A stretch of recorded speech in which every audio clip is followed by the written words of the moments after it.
ሰውዬው እኮ ፕሬዝዳንት ነኝ ብሎ ለመስከረም የተዘጋጀ ነው። እንደ ቋመጥ ቅስቃር አለ። መስከረም አንተ ፕሬዝዳንት ሆነ ኢትዮጵያ ጠቅላይ ሚኒስትር ሆነ ልትቀጥል መስከረም አሁን እንቀጥል መስከረም እንደ ቋመጥ ቅስቃር አለ። ጉራ ከሆነ የነገሰው ይበላል።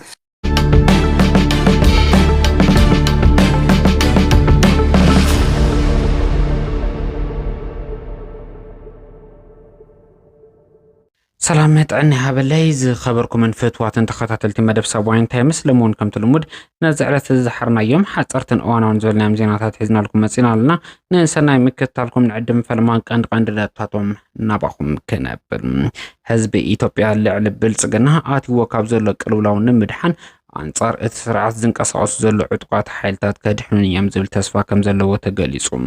ዝርዝሩ ክህልወና እዩ ብኻሊእ ገጽ ኣብ እዋናዊ ኩነታት ኣድሂቡ ካብ ትግራይ ዝተዘርግሐ መግለፂ እውን ኣብ ምድራውና ክትረኽቡ ኢኹም ዝተሰምዐ ወተሃደራዊ ዜና ዓወት ካብ ሱዳን እውን ክነካፍለኩም ኢና بركز زبولو ناي وشت عدي ناي وصان بيزنس زيناتات زحاقو فعلتها ومدلونا اسكع في صامم مسانام ستسعنحو بزرزرنا باخوم كبصحيوم لايك كومنت شير سبسكرايب مقبار كيزنقو فبزالوخ موسان ناي صانحي تكبرلنا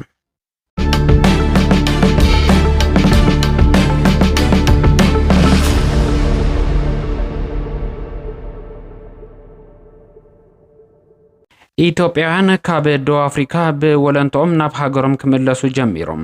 መንግስቲ ኢትዮጵያ ዝኾነ ዝጀመሮ መስርሕ ምውጻእ ይኹን ዝሃቦ ተስፋ ኳንተ ዘይሃሎ ብዙሓት ኢትዮጵያውያን መዓልታዊ ክበሃል ብዝኽእል ደረጃ ብወለንቶም ናብ ሃገሮም ይምለሱ ከም ዘሎ ወኪላት ማሕበረሰብ ኢትዮጵያ ኣብ ደቡብ አፍሪካ ንዶቼ ቬለ ኣብ ዝሃቦ ቃል ጠቒሶም ኣለዎም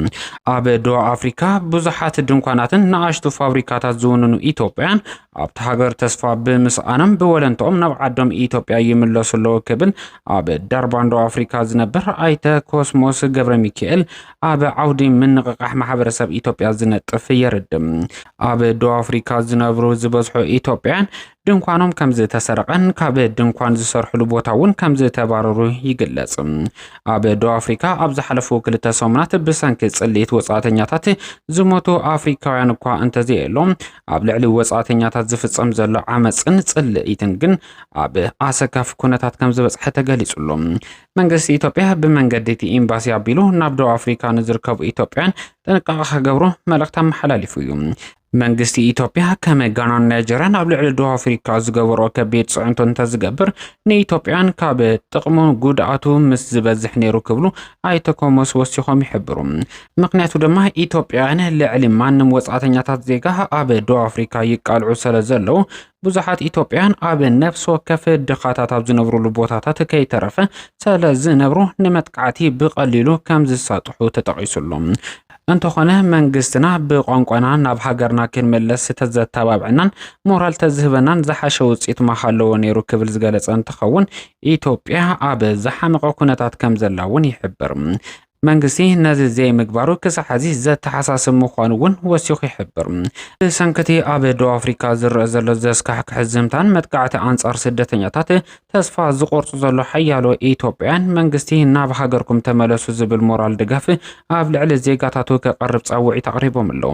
ኣብ ደቡብ አፍሪካ ካብ ዝነብሩ ውሕዳት ዘይበሃሉ ኢትዮጵያውያን ሰባት ናብ ሃገሮም ንምምላስ ይቃረቡ ከም ዘለው ዝተገለጸ እንትኸውን ሓያሎ ኢትዮጵያውያን እንትኾኑ መዓልታዊ ናብ ኢትዮጵያ ይምለሱ ከም ዘለው ጸብጻብ ዶቼ ቬለ ያመላኽትም ኣብ ደቡብ አፍሪካ መንበር ፍቃድ ዘለዎም በዝሒ ኢትዮጵያን ብወግዑ እኳ እንተዘይተገለጸ ልዕሊ 500,000 ክኾኑ ከም ዝኽእሉ እውን ይግመት ቁጽሪ ናይቶም መንበር ፍቃድ ዘይብሎም ኢትዮጵያውያን ስደተኛታት ብዙሕ እዩ ክብል እውን ወሲኹ ሓቢሩሎም እቲ ቃሉን ዶቼ ቬለ ዝሃበ ኢትዮጵያዊ ቅድሚ ሕዚ እቲ ተላዒሉ ዘሎ አንጻር ስደተኛታት ሓደገኛ ጉጅለም ኣብዚ ደረጃ ካብ ጽሕይሉ ዝገመተ ሰብ ኣይነበረን እዚ ኣብ መላእቲ ሃገር ተዘርጊሑ ዘሎ ወፍሪ ጸረ ስደተኛታት ኣብ መጀመርታ ውልቃዊ ባእሲ ዝመስል ነይሩ ክብል ይሕብር እዞም ሰባት እዚኦም ኣብዚ ደረጃ ክበጽሑ እንተኽኢሎም ኣብ ዝቕጽል ዝካየድ ሃገራዊ ምርጫ ነቲ ንሶም ዝጉስጉሱ ዓይነት ኣተሓሳስባ ዝድግፍ ፖለቲከኛ እንተተመሪጹ እቲ ኩነታት ከም ዝኸፍእ ድማ ወሲኾም ሓቢሮም ኣለዉ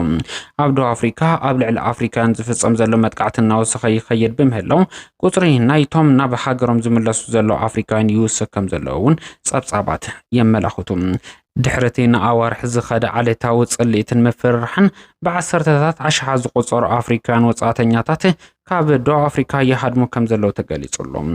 ዝተፈላለዩ ሃገራት ኣፍሪካ ዜጋታትን ንምውጻእ በረራታት ወይ ከዓ ኣውቶቡስ የቕርባ ከም ዘለዋ ይግለጽ። ኣብ ዝሓለፈ ወርሒ ጥራሕ ልዕሊ 50,000 ኣፍሪካውያን ካብ ደቡብ ኣፍሪካ ወፂኦም ናብ ዓዶም ከም ዝተመለሱ ጸብጻባት ይሕብሩ። ዋና አዛዚ ሓይልታት ሰራዊት ሱዳን ጀነራል አብዱልፈታህ አልቡርሃኒ ሓይልታት RSF ኮኑ ደገፍቱ ድሕር ሕዚ ከየንሰዕርሩ ጌርና ደኩዕናዮም ኢና ክብል ገሊጹሎም ድሕር ሕዚ እውን ፈጺሞም ከንሰዕርሩ ኣይክንፈቅድን ክብል እቲ ጀነራል ሎማዓንቲ ኣብ ዘርግሑ መግለጺ ጠቂሱሎም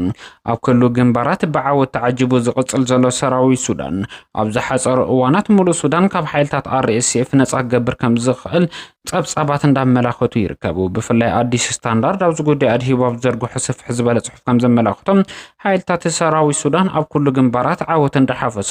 ሓይልታት RSF በተቀራኑ ከቢድ ዝተብሃለ ወተሃደራዊ ኪሳራ እንዳገጠሞም ካብዚ በተወሳኺ እውን ኣብ ውሽጢ ሓይልታት RSF ምጥልላምን ምክሓድን ምክፍፋልን በዚሑም እቲ ሰራዊት ብብዙሕ መልክዕ እንዳተበተነ ከም ዝርከብን ካብ ሕብራት ዓረብ ኤምሬትስ ዝረኽቦ ዝነበረ ወተሃደራዊ ኣጽዋራዊ ፋይናንሳዊ ድጋፍ ድማ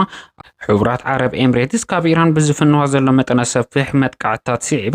ኣብ ናይ ውልቀ ጉዳይ ምጥሓላ ስዒቡ ክረክብ ዘይከኣለ RSF ንዝገጥሞ ዘሎ ወተሃደራዊ ኪሳራ ከም ዓብይ ምክንያት ተገይሩ ይውሰድ ብተመሳሳሊ ኣብ ኩናት ሕድሕድ ሱዳን RSF ደጊፉ ከም ዝንቀሳቐስ ዝነገረሉ ስርዓት ብልጽግና ኣብ ውሽጣዊ ቅልውላው ብዝለዓለ ደረጃ ምጥሓሉ ስዒቡ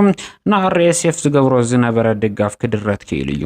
በዚ ምክንያት እውን RSF ብሁሉ መልክዕ ክበሃል ብዝኽእል ደረጃ ዝገጠሞ ከቢድ ኪሳራ ኣብ ሱዳን ዘለዎ ህልውና ከኸትም ኣብ ጫፍ ከም ዝበጽሐ እዮም ብዙሓት ዝገልጹ ነዚ ስዒቡ እውን ኣዛዚ ሰራዊት ሱዳን ዝኾነ ጀነራል አብዱልፈታህ አልቡርሃኒ ኣብ ዝጉዳይ ኣብ ዘርግሖ ሓበሬታ RSF ኮነ ደገፍቱ ደጊሞም ከየንሰዕርሩ ጌርና ደኪዕናዮም ኢና ክብል ገሊጹሎም ሕገ መንግስታዊ ስርዓት ብምፍራስ ንምድላል ስርዓት ብልጽግና ዝተጣየሸ ኮሚሽን ምክክር ካብ ፈለምኡ ብተግባሩ ዝበርዐነ ምዃኑ ገሊጹ ውድብ ኣክሱማይ ዋዕላ ብመንግስቲ ብልጽግና ቅድሚ 4 ዓመት ዝተመስረተ ምክክር ኮሚሽን ተባሂሉ ዝጽዋዕ ኣካል ኣብዚ ክረምቲ እዚ ስርሑ ክውድን ኢትዮጵያ ፓርላመንታዊ ስርዓት ገዲፋ ብፕሬዝደንታዊ ስርዓት ንኽትዋቀር ብምዕላም መሪሕ እቲ ጆኖሳይደር ስርዓት ፕሬዝደንት ተባሂሉ ንኽሽወም እናተሸባሸበ ይርከብ ዝበለ ኣክሱማይ ዋዕላ እዚ ጥራሕ እንተይኮነ ናይቲ ሕገ መንግስቲ አንቀጽ 39 መሰል ዓርሰ ውሳነ ዘውሕስ አንቀጽ 40 ንኡስ አንቀጽ 3 መሬት ናይ ህዝብን መንግስትን ንኽኸውን ዝድንግግ አንቀጽ 46ን 47ን ንናይ ፌደራል አባላት ዝኾና ክልላት ዝድንግግን ጠቕሊሎም ንኽልወጡ ዝግበር ከይዲ ድራማ እቲ ኮሚሽን እናፈጸመ ይርከብ ክብል ይኸስስ بمسرته انترفي كوينات كالي فلتاتن محدران عقمن زيبولو سرعات بلصقنا معالتي بستقصره ادميو يحصر كمزلو يردون من الباشون انا انت زي غزئه هاجر حلم تبل زبل قوامن بدحري داندير ايتو قلا زعينتو منقد زحازي يمسل كبل እቲ መግለጺ ወሲኹ ሓቢሩሎም ብርግጽ መብዛሕትኡ ህዝቢ እቲ ሃገር ነዚ ቅዋም ብልጽግና ከም ዘይቅበሎ ርድኡ ኮይኑ ብፍላይ ትግራይ ከዓ ካብ ቀደም እውን ኣብቲ ምክክር ከም ዘይተረኸበትን ከም ዘይምልከታን እናሓበረት መጽያ ክብል ሓቢሩሎም እንተኾነ ግና እዚ ክንድዚ ሓደገኛን መሰል ዓርሰ ውሳነ ዝጥሕስ ስለ ዝኾነ ኩሉ ዝምልከቱ ኣካል ኣጥቢቑ ክቃወሙ በዚ ሓድሽ ዝልወጥ ሕገ መንግስቲ ትግራይ ከም ዘይትግዛም ናይ ባዕላ መዋጽኦ ክትክተልን ክትሰርሐሉን ቅዋማ ክትሕዘለዋ ክብል እቲ ውድብ ኣብ መግለጺኡ መኺሩሎም ህዝብታት ኢትዮጵያ ንዝገጥሞም ዘሎ ከቢድ ሓደጋን ስጋኣትን ካብ መንግስቲ ንላዕሊ ተቃወምቲ ዝገብርዎ ዘሎ ምንቅስቃስ ከድሕነና ዝብል እምነት ከም ዘለዎም ነበር ኣማሕዳሪ ክልል ኣምሓራ ዝኾነ ኣይተገዱ አንዳርጋቸው ገሊጹ ኣይተገዱ አንዳርጋቸው ኣምሕዳራ ስርዓት ብልጽግና ተጸይፎም ካብ ሃገር ካብ ዝወጹ ኣመራርሓ ኣምሓራ እቲ ሓደ ምዃኑ ዝነገረሉ እንትኸውን ኣብዚ ሕዚ እዋን ኣንጻር ስርዓት ብልጽግና ዘንቀሉ ብርክት ዝበሉ ፖለቲካዊ ተቃውሞታት ብምስማዕ ዝርከቡ ፖለቲከኛ ምዃኖም ዝፍለጥ እዩ እቶም ፖለቲከኛ ሎማዓንቲ ኣብ ዝሃብዎ ሰፍሕ ዝበለ ርእይቶም ስርዓት ብልጽግና ኣብ ኢትዮጵያ ብህዝቢ ዝተተፈ ሓይሊ ክብል ይገልጽ ብፍላይ ህዝቢ ኢትዮጵያ ኣትይዎ ካብ ዘሎ ሓደጋ ወይ ከዓ ኣትይዎ ካብ ዘሎ ቅልውላው ንምድሓን ካብ መንግስቲ ንላዕሊ አንጻር እቲ ስርዓት ዝንቀሳቀሱ ዘሎ ዕጡቃት ሓይልታት ከድሕኑ ዝብል እምነት ከም ዘለዎ ክገልጽ ተራእዩሉ ናይ ዝመርአያ ድማ ስርዓት ብልጽግና ኣብ ማሕበራዊ ሚድያታት ኮኑ ሜይንስትሪም ተባሂሎም ዝግለጹ ሚድያታት ኢትዮጵያ ስርዓት ብልጽግና ዘለዎ ተቐባልነት ንምዕባይ ኣብ ዘሰራጭዎም ዘሎ ሰፊሕ ፕሮፓጋንዳ ካብ ህዝቢ ዝውሃብ ዘሎ ግብረ መልስታት ኣብ ግምት ብምእታው ዝሃቦ ርእይቶ እዩ ካብዚ ብተወሳኺ ህዝቢ ኣብዚ ሕዚ እዋን ብዝጠቀመሎም ኣብ ቀረባ ብዝረኽቦም ናይ ማሕበራዊ ሚድያ መራኸብታት ኣቢሉ ኣንጻር ስርዓት ብልጽግና ብድፍረት ዘለዎ ተቃውሞ እንዳስምዐ ይርከብ ኣብዚ ሕዚ እዋን ህዝቢ ገጢሞ ካብ ዘሎ ከቢድ ቅልውላው ንምድሓን ድማ ተቃዋምቲ ሓይልታት ዝጀመረዎ ምንቅስቃስ ከዓቢ ኣብ ጎኒ ተቃዋምቲ ሓይልታት ተሰሊፉ ፀገሙ ንምእላይ ድሉ ከም ዝኾነ እዩ ኣይተገዱ አንዳርጋቸው ዝገልጽ ብፍላይ እቲ ሕዚ አንጻራሊ ዘሎ ደበና ኩናት እንተተወልዑ ስርዓት ብልጽግና ኣብ ዝሓፀረ ግዜ ነበረ ከም ዝኸውን እዩ ዝተገለጸ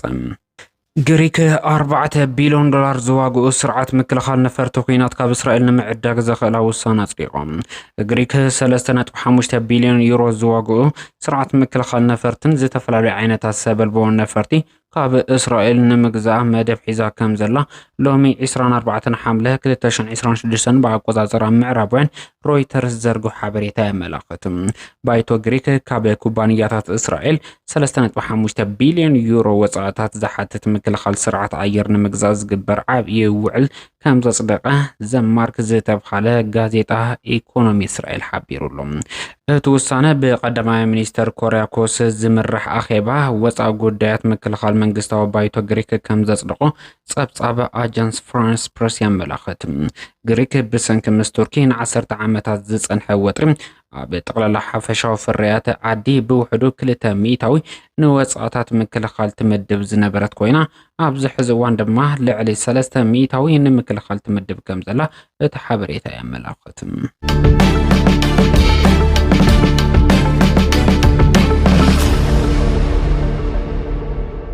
ኣብ መወዳእታና በቢዝነስ ዜናታትና ከም ተስተለመደ ክነስገረኩም ክቡራትን ፍትዋትን ተከታተልትና ዋጋ ነዳዲ ተስፋ ብዝህ መልክዑ ቀኒሱሎ ብ4.68 ዋጋ ዝቀነሰ ሓደ ድፍድፍ ብሬንት ነዳዲ ናብ 95.98 ዶላር ዋጋ ቀንስ ከም ዝኻለ ተገሊጹሎ ብ4.07 ዋጋ ዝቀነሰ ዝተጻረየ ኣሜሪካ ነዳዲ ድማ ናብ 88.43 ዶላር ክቅንስ ከም ዝተገደደ ንምፍላጥ ተኻይሎ ኣብ ዕዳጋ ወርቂ በተመሳሳሊ ብ0.67 ወሰኽ ብምርኣይ ብ476.50 ዶላር እንዳተሸጠ ይርከብ ኣብ ዕዳጋ ክሪፕቶ ቢትኮይን በተመሳሳሊ ብ1.25 ዋጋ ቅንስ ዝተገደደ እንትኸውን 63990 ዶላር ይሽየጥ ከም ዘሎ